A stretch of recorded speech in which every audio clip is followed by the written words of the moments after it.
Hi, everyone. Thanks for being here. And I hope we get a glimpse of forbidden music and forbidden jukeboxes. I'm talking about specifically about Rio de Janeiro in Brazil. And this is the jukebox thing in Rio is just one part of my broader interest in the relationship between sound and violence, and specifically police violence in Brazil. So this is just a part of my PhD dissertation, which is hopefully to be published this year. And yeah, so in this talk, and what I will show you in the next few minutes, I will not necessarily be talking about ideology or resistance as fixed terms, or even as something like as a shared system of beliefs that are conveyed or instrumentalized by music, or resistance as a form of adversarial action that has one specific, very clearly defined common goal or target. Because when you take the context of these jukeboxes and how they exist in Rio, these terms, they get blurrier because of the complex arrangement of everyday life in Rio, specifically by populations that live on the edge in the very periphery of the world. And with a socio-political reality so troubled as Rio has, particularly in the past few years. So the way it works kind of defies these theorizations, and they dwell in this sort of like provisionally entangled and idiosyncratic political order. So it kind of complicates these terms a little bit, and they defy this easy pigeonholing between what is right and what is wrong, what is good and what is bad, what is law and what is crime, and so on. Also very important to begin with is to set clear my position as a researcher when talking about these things in Rio. My intention is not to exoticize or to romanticize or even to sugarcoat what is the life of underprivileged communities in Rio and their stories and their idiosyncrasies. Because even though we share the same home country and the same language, I am in no position whatsoever of speaking for them, or to make theory about them, you know, as a researcher, or even to say that their stories were my discovery, you know. So my interest actually lies on how these things that we researchers that occupy these positions of privilege, by being here, for instance, or by, I don't know, joining a university, or by me as a light-skinned Brazilian living and working in Germany, how things that we often spend so much time theorizing upon, they already are in place and much better articulated and completely falling outside theory, because they are a strategy for survival and not resistance. So my position here is to negotiate this complicated borderlands between denunciation, which is something that I will use this stage to do, to denounce Brazil's troubled history with race and its rampant classism and its violent police, and possible enunciations coming from the MCs, DJs, and workers from these underprivileged neighborhoods in Rio. They will tell their own stories, and I am only the amplifier of these stories. So I think it's very important for me to set these terms to begin talking about these things, right? So as the title, and if you read on the website, the very long abstract that I ended up sending, this is like being an academic has its complications. The main focus of this talk will be a very particular object, a jukebox. And I will be talking about a very specific one, not because it is more important than the others, but because I kind of came across it accidentally through a friend, and the jukebox tells stories that might be particular to this very specific object, but I'm pretty sure it can be observed in major or minor form in similar jukeboxes that exist in similar contexts in Rio. Why am I interested in this very particular jukebox? It is because, one, it is capable of encapsulating this tension between a long history of racial and class-based segregation in Brazil, but particularly in Rio. And on the other hand, the social, cultural, and political implications of one of the most brutal police forces in the whole world. The Brazilian military police kills and dies in ridiculous numbers, and this is only escalating. At the same time, I'm interested in Jukebox because the existence and use of this very object somehow manages to articulate this constant but ever-changing necessity of finding ways completely out of state and social neglect. And on the other hand, how sound and listening practices are instrumentalized by the military police as one of the many, many ways they use to exercise, justify, and create the conditions for violence. So just for you to have an idea, if I say jukebox, you probably have a very particular object in mind. I will show you just like a super short clip, which is an introduction to a video from MC Aurelia, which is a funk MC from Rio.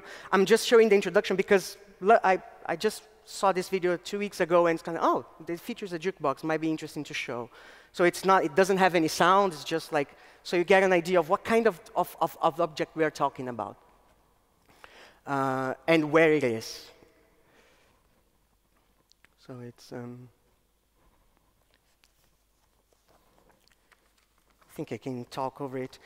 So the jukebox that I will be talking about, which is very similar to this one here on the right-hand side, it serves different functions and attends to different agendas and brings different affordances to different people who interact with them with one way or another.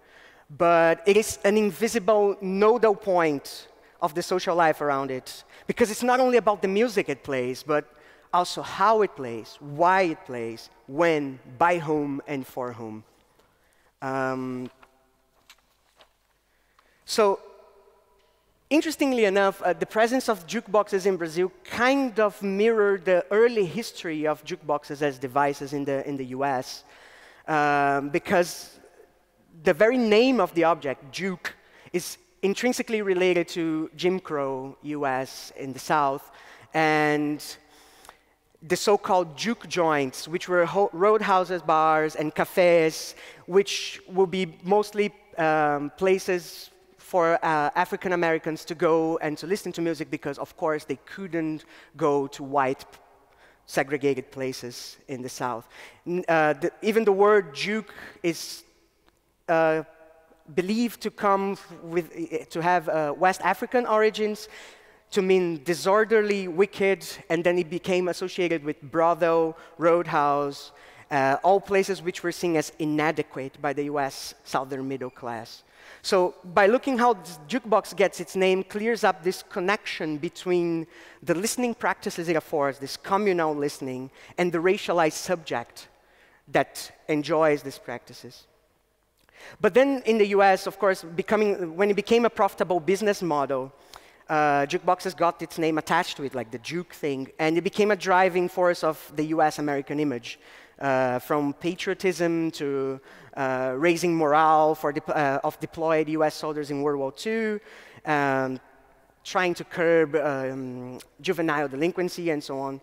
So it is not only an entertainment device, but also a social catalyst. But in Brazil, how they operate, they still, as I said, they still resemble this early history because you find them mostly in dive bars, in favelas in Rio. And why is that? It's because from the estimated to have more than 24,000 jukeboxes in Rio, and 98% of them are considered to be illegal, meaning that they do not pay copyright to the artists that are being played. So they look kind of like this. There are several models, and they are super interesting to look at. These are like the biggest ones. There's the wall-mounted ones, as you saw in the video. So all sorts of interesting designs. This is kind of like how the interface looks like, because they work like, so they are basically assembled from desktop computers and external hard drives, and with an insane amount of illegally downloaded content. So this is how you buy the kit online to assemble your own. So how it works is kind of like, so for €2, so it's kind of like 50 cents of euro, you can play 2 songs of the jukebox. And of course, there's no copyright pay whatsoever. Some of these machines, they have USB ports, so you can stick your own USB stick to it in the bar, but others need to be hacked into. And this is important to the story that I would tell. So this jukebox that I will talk about, it sits inside a bar in the heart of the neighborhood of Lins de Vasconcelos, which is in the northern part of the city of Rio. So it's this big community which has 22,000 inhabitants, and in 2013 was the 35th favela in Rio to be integrated into the so-called pacification project by the military police of Rio. So what is the pacification project? It's the progressive occupation and subsequent militarization of the favelas, which aims to drive drug factions that take control, that usually are in control of the favelas. The pacification aims to drive these factions away, and it does so in increasingly and super violent operations. So this, they are called UPPs in Portuguese, which means the pacifying police unit, which is like places that they install inside the neighborhoods which have surveillance and increasing police presence in there. And of course, they have been met with severe criticism from the inhabitants of these neighborhoods, because the police has no relationship with the inhabitants whatsoever, and very often the police fulfills the power vacuum that the drug factions left behind when they are driven away by the police operations. So what the police does is that they kind of like under the rug, they take control of the infrastructure outside of scope of the law. So they become themselves other factions, which are called milícias in Brazil. And this has a lot to do with how the Brazilian military police operates in Brazil. So as I said in the beginning, is a super violent police force. And it is an institution it is a remnant from the dictatorship. So it's a militarized police by design, by default. And it is an institution whose demilitarization and abolition is way long overdue. Its body count is mostly young, male, and black. So as you see, like 61% of police killings are of black youngsters under 24 years of age. And in operations, they kill, for every 23 operations, there's one death. So that says a lot of how violent they are. So whether these occupations and this so-called pacification of the favelas actually led to decrease in violence is still open to debate considering these facts, because it is in many ways a failed project with very minor successes and many, many, many, many young black bodies swept under the rug. So kind of making a parallel with the previous talk, talking about Gezi and the protests in 2013, Brazil also had like a massive wave of protests in 2013 that were also super complicated, super difficult to pinpoint in the end what they were actually about. But interestingly enough, the population from the favelas kind of like, they went through it. You know, they weren't actually taking so much part in it, because what happened is that the violence just got a glimpse on the streets of what happens every day by the police in the favelas itself. And there were like a few interventions by musicians from favelas kind of protesting together with the movements that were happening in 2013, and mainly the disappearance of one worker called Amarildo, which were called in one of these pacification units for like a random check, and disappeared. His body was never found. So I'm going to show you like just one quick snippet of a song that kind of criticizes the pacification project and talks about Amarildo, this guy. But what I will show is not so much about the lyrics, because I don't think some of you here don't speak Portuguese, most of you don't speak Portuguese, but I want you to pay attention on the sort of sampling that happens on this type of songs, because they will be important later. So. Mas não dá pra entender a cabeça do homem. O PP pra melhorar e o Amarildo some. O papel é direcionado lá pros governantes. Os azul às vezes são pior que os traficantes. Cerca de 1.000 homens do Exército ocuparam pela manhã mais 2 localidades do Complexo da Maré. Com a ajuda de um mapa, a tropa fez o reconhecimento das ruas e se dividiu entre as comunidades Nova Holanda e Vila dos Pinheiros, consideradas as mais perigosas da região. De blindado e sai atirando a esmo. Do nada parece arma, já virou suspeito. Forja droga inferido por bala perdida. Na imprensa a ópera foi bem sucedido, mas existe só dois jeitos de tratar esses caras. Okay, it's enough for now. So you see, like, there's a lot of gun sampling and also like news, like media reports about the police operations. And at the very end of Where I Stop, he says, like, yeah, to the eyes of the media, the operation was successful. So there is a lot of criticism coming. So coming back to this jukebox that sits in Lins, that is the main point of my talk. So Lins is by no means the largest favela in Rio. And it's mostly still controlled by Comando Vermelho, the Red Command, which is a drug faction, massive one that has in control of many favelas in Rio and also outside Rio. Their presence still permeates the entire life of the neighborhood, even though the neighborhood has been theoretically pacified. So I visited Lins a few times with an acquaintance of mine, the person who introduced me to the story of the jukebox. So she lives there. And I was having a beer with her in Lins, and she said that I would be super interested in this object that she was lately obsessed with. And then we started talking about this jukebox, and many of the things that I will say here come from this conversation and many subsequent ones that I had and many visits that I had there. So it sits in this bar that is kind of central to the neighborhood in Lins. And it's meant to be listened to super loudly. So most of the houses around it, around the bar where it sits, also listen to the jukebox, whether they want it or not, right? And by paying close attention to the music it plays, we can get a glimpse of how the jukebox itself is a fundamental object to the political arrangement of that neighborhood.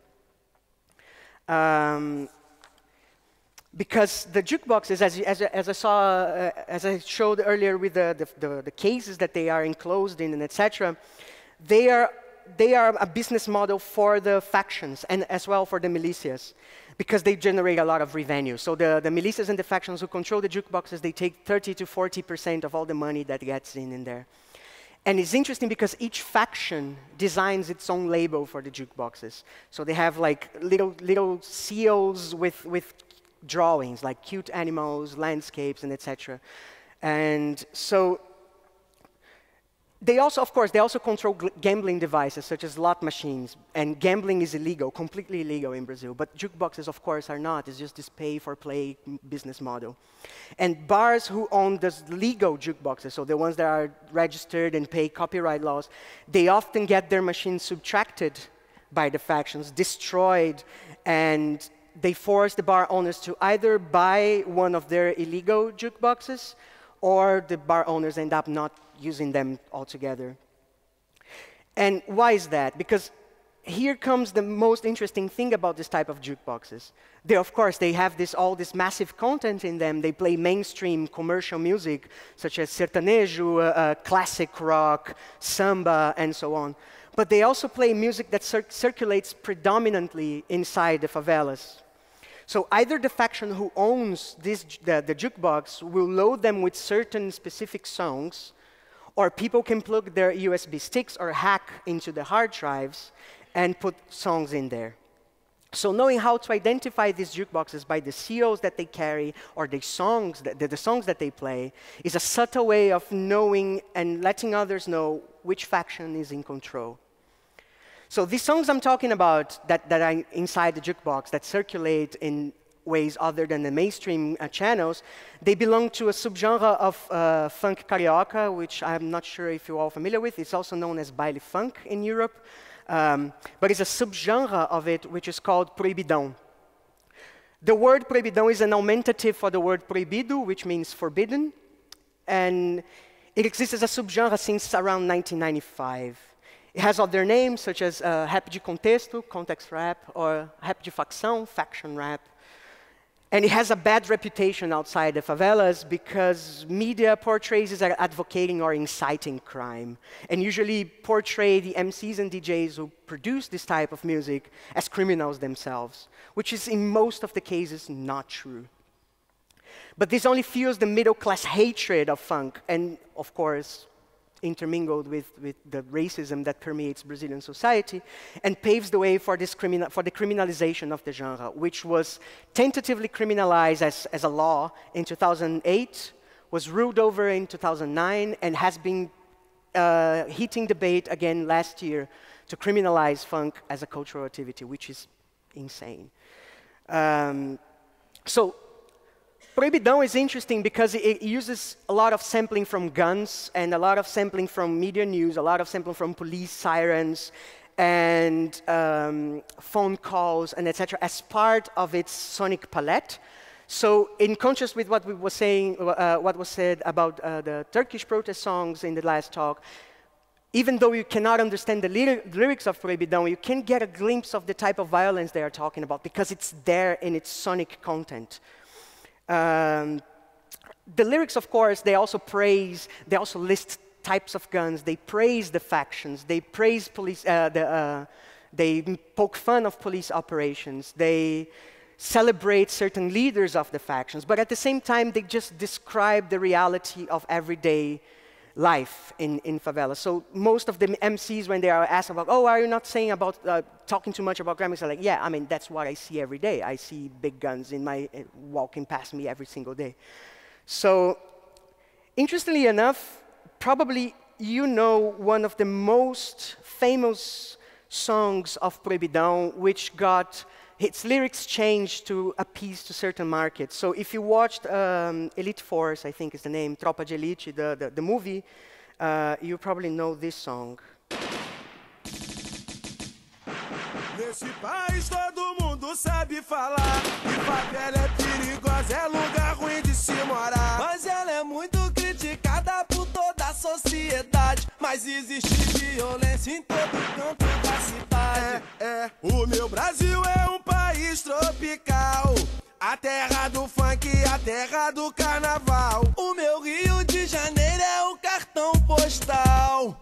Mas eu vou falar de um problema nacional. Fé em Deus, DJ! Para pa pa pa pa pa pa pa pa pa. Para pa pa pa pa pa pa pa pa pa pa. Para pa para pa para claque bum. Para pa pa pa pa pa pa pa pa pa. Metralhadora R15 muito doidão. A Intratec com disposição. Eu disse venha Super 12 de repetição. 45 que é um pistolão. Okay, so you probably know this chorus. It got like really embarrassing versions in English and German. And the lyrics of this song, they are the original ones. So he's basically listing a lot of gun types and telling like how they operate and how they work. When he went to the movie, to Tropa de Elite, it kind of got a different sets of lyrics, but the chorus remained the same. And you see like this sort of sampling of guns that that kind of became a thing in music because Diplo kind of stole it, got inspired by it. And, you know, so kind of like, so you know it with MIA and etc. But it comes from there, it comes from Proibidão, this kind of sampling. So Proibidão circulates on the fringes of music distribution. It used to be distributed through CDRs with live recordings, but now it's largely through WhatsApp, which is a big thing in Brazil. And less often YouTube. YouTube usually gets the softened versions of the songs, which omit some key names from the factions or reduce the use of foul language, just reduces, does not erase. So coming back to Lins, into the jukebox, Proibidão is the sonic imprint of that neighborhood. So when I was doing my research, I visited that many times, and I have talked and mostly listened to DJs and MCs from there who produce music. And they see a direct connection from the music that they produce and their lived reality, because for them it is an honor to listen to their songs blasting from the jukeboxes, or the personal speakers from the factions vigilantes when they walk around patrolling the favelas. For them, it means acknowledgement, appraisal, and most importantly, work opportunities in the parties, in the bailes. And because it is at the same time a marker of artistic recognition and, of course, a means to earn some cash. So the presence of Proibidão in these jukeboxes specifically is what establishes the sonic marker of the neighborhood, because it sends a clear message about influence over territory. Imagine this. So if you have a jukebox that is owned by a certain faction and you play a Proibidão song which is saying about praising another faction, it can get to violent backlash from all parts involved. So this is also one of the reasons why I don't have a picture of this jukebox that I'm talking about, because my very presence in Linz and around that object was, and of course, also from my friend who lives near the jukebox, was seen with distrust, and taking pictures would draw a lot of attention, most importantly to her, and maybe put her in jeopardy. But on the other hand, when I was writing my thesis, I had to omit many names of the DJs and MCs because of things that they said, because I could also draw too much attention to them, but from the other side, from the side of law enforcement, for instance, if someone gets, I don't know, tries to denounce them or something like that. So it has this complicated power play that is kind of like, yeah, it's there and it's there. You just don't draw too much attention towards it. So this jukebox that I'm talking about was initially placed outside the bar. What does that mean? It means that it was accessible at all times, and very often until the wee hours in the morning. So it kind of set the pace of the neighborhood and what was happening. So my friend was telling me that everyone around that lived around the bar used to listen to what was happening, what the kind of music that was coming from the jukebox, to understand not only who was around, but what was happening, and most important of all, what was about to happen. So it was kind of like setting the pace and setting the mood of what could happen in the near future. So she told me, using her own words, she said it was kind of a thermometer for the neighborhood. She told me that after a while, it was kind of possible to know the playlists of specific people who were there. Some of them were quite particular in their choice of songs, how loud they were listening, and at what times. And at the same time, she told me that the silence that suddenly came was a way of sensing threat. So the sudden cuts in music, particularly when there was Proibidão playing, immediately drew attention to possible gunfire, to a police raid coming, or other types of serious trouble. So not only the music, but also the silences that accompany it. So be them in between songs or a sudden stop on the songs, became a way for neighbors to navigate through their day. Silence helped them know where to go, when to shut the doors, when to close the windows, or how far or close danger could be. So they could sense where it was coming from. It's like, okay, it's not complicated, or there's something terrible coming. So it became so much a social component of the everyday life of that part of the neighborhood that it started getting constantly removed by the police, to the point that it was eventually replaced by another machine, which is more akin to the one that you saw in the beginning, this wall-mounted that was near the bar. So then it stopped being accessible at all times and became subjected to the opening hours of the bar. So I asked my friend if she knew the reasons why it got constantly confiscated by the police. And she said, I'm not 100% sure, but I have a strong feeling that it's because it plays Proibidão. Now, Proibidão itself is not forbidden by law in Brazil, though it lies in this blurry zone between artistic freedom and advocating for crime, apologia ao crime, which, bizarrely enough, is a felony under Brazilian law. But the police doesn't have any legal claim whatsoever to confiscate the jukeboxes because of the music they play. And they also cannot act on copyright infringement. That's outside of the scope of what the police can do. But they remove it nevertheless. They go there and they do these disproportionately violent operations, and they take the machine out.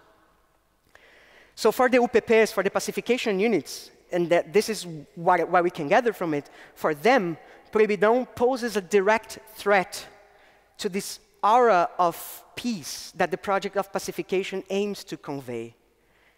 Because Proibidão lyrics and sampling choices challenges the veracity of any claims to peace in the favela. It is seen also as an act of insolence towards the police. Is a clear form of talking back to the police, the sort of music that it plays. So the very presence of Proibidão in this jukebox immediately creates the threat of violence in the neighborhood, and is ultimately instrumentalized by the police to justify violence. So in the ears of the UPP policemen, the machine functions as a provisional vector, not only for the actions of the dominant faction, but also for the threats of the violence that will be perpetrated by the police itself. So this threat of violence is also very present in how people listen to Proibidão in the jukebox. So longer playlists of non-stop Proibidão songs often meant something big happened or was about to happen. So whenever there was a long sequence of Proibidão songs playing from the jukebox, my friend told me that all the neighbors knew it would be better just to stay inside. This is what I called in the abstract the listening anxiety, and it's one of the things that I articulate in my dissertation through other examples, not only this, but the jukebox kind of encapsulates this listening anxiety, because listening to Proibidão indicates a possible change in the political order of the neighborhood. It prepares everyone for violence that is about to come. But at the same time, it draws attention to itself and may result in violent intervention by the police. So it's kind of like a self-fulfilling prophecy in a sense. For me, the jukebox is a design installment of the drug wars in Rio. So much like the illegal drug trade and firearm trade, it exists there, hidden in plain sight. Everyone is aware of what it is and what it does, but it's there, it exists. It dictates the overall spirit of that part of the neighborhood, but reasserts the hegemony of the faction in control. So the selection of this long playlist of Proibidão in the jukebox does not necessarily mean that the person who put it there is willing to listen to all these songs, but rather it's for shared and public mood enhancement because of its sonic character, of course, and its lyrical character.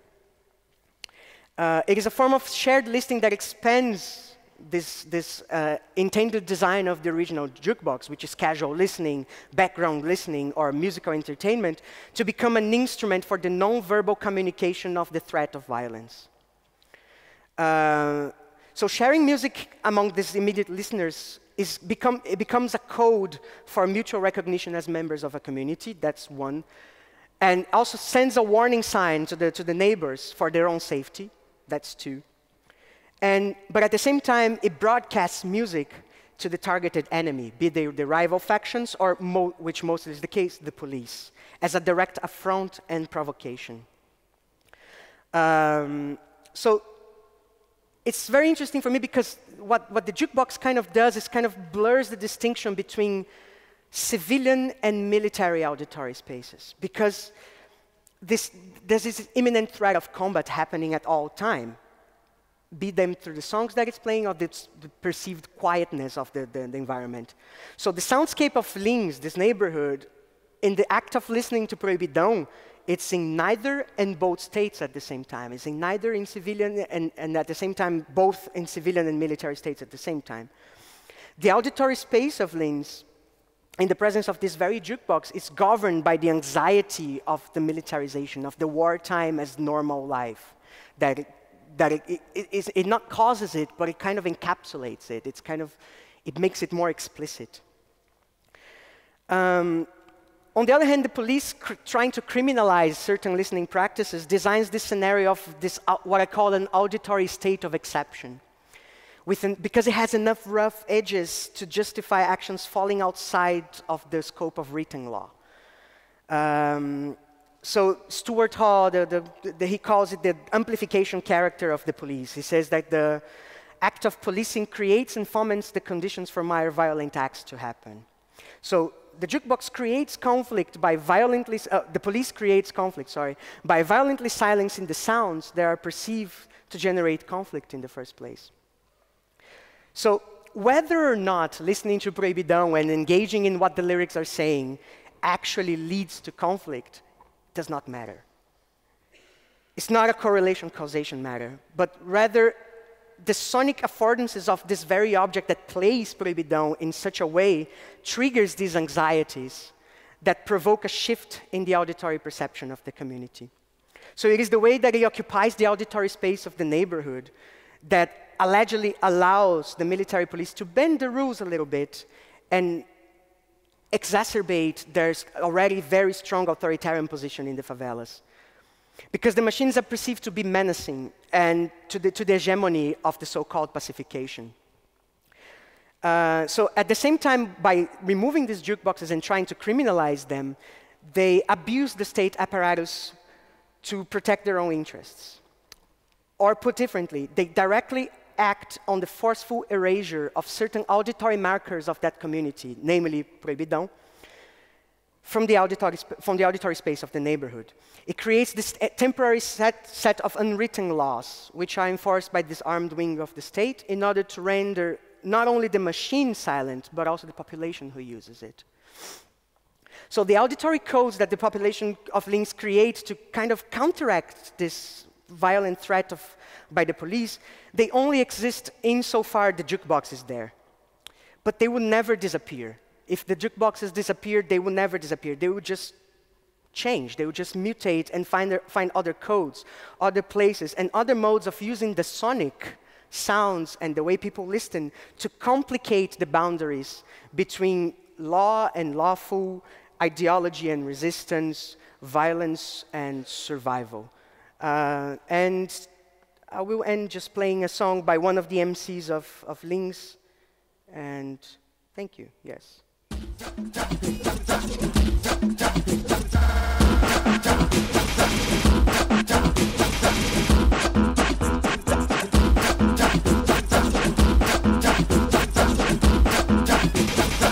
Eu tô aqui na favela fazendo a ronda.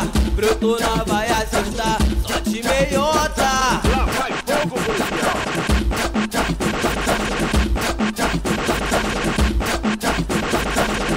Meu mano dá rachadão pra cima dos adeia. E meu C3 fez lá, lá, lá, lá, lá, lá.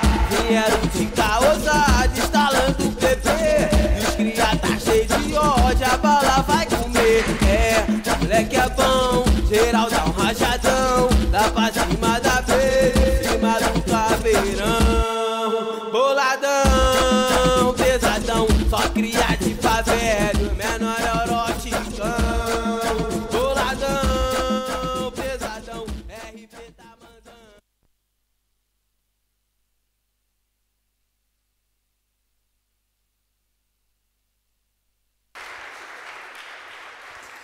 Thank you so much, Pedro, for this really interesting talk and for unfolding the complex political situation in the city of Rio de Janeiro through the lens of a jukebox.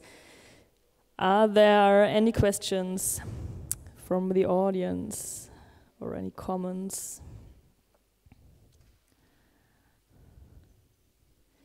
I was wondering, you said that the police is coming up to confiscate the jukeboxes all the time, but are they battling in between the factions as well? Do they steal each other's jukeboxes or hack them and put some other music on there? Or? It depends a lot on the political moment that is going on. For instance, I think until very recently there was a truce between, is that the correct word? There was a kind of like an agreement between the two biggest factions that they wouldn't mess with one another for a while. So I think they were kind of controlling, but of course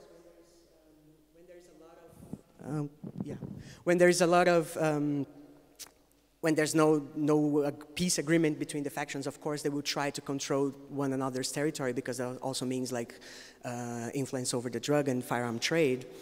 But as far as I know, the hacking into the jukeboxes, that doesn't happen. What happens is that they will go and remove the jukebox altogether. Yeah. Okay, thank you. So, there's one question in the back there. Microphone is coming. Thank you. Hi. Yeah. I was wondering how the police gets to remove the jukeboxes. Like, is there like a conflict, and is there resistance from the fractions against the police that they don't remove the jukeboxes? I don't understand. Can you repeat? Yeah, sure. Like, how the police, is it like a violently operation by the police to, you said they removed them all the time, and if they do it like violently, and if there is like a resistance from the fractions against the police, so they can't remove the jukeboxes. Well, I mean, I don't live in one of these neighborhoods, but I mean, I do know from friends that live there. I mean, you have to imagine that living in one of these neighborhoods in Rio, it means that gunfire and shootings are a part of your life. And so to have a violent removal by the police is not uncommon, and it's not something that people say like, oh, this is out of the ordinary. So there is a constant presence and imminent threat of that shootings can happen. And when they happen, of course, there is backlash from the factions, and it's usually not pretty. But what happens is that, and this is not only my friend, but also other activists and people that live in other favelas in Rio have told me, is that that's why I said it's super complicated to talk about right and wrong and law and crime when you talk about these things, because actually the factions, when they will do the backlash, they warn all the neighbors, say like, you stay indoors, there's something coming. So they don't want to harm the people that live there. You know, so that there is this complicated negotiation of trust and of, you know, when you talk with activists from the favelas, they often say, well, the drug factions, they fulfill the role of the state. So, you know, the backlash is actually celebrated sometimes. One of the examples that I showed, the first one, the music that directly goes against the pacification. In one of the verses, the guy sings, if it weren't for the neighbors, we would just go shooting this policeman. You know, so that it is a feeling that is shared by most of the inhabitants there. And also by political activists that are directly acting that. They all agree that the pacification project is a failed project. So if there is backlash, they will try to make the inhabitants safe, but it won't be pretty. You will be like super ugly, you know. So yeah. Thank you.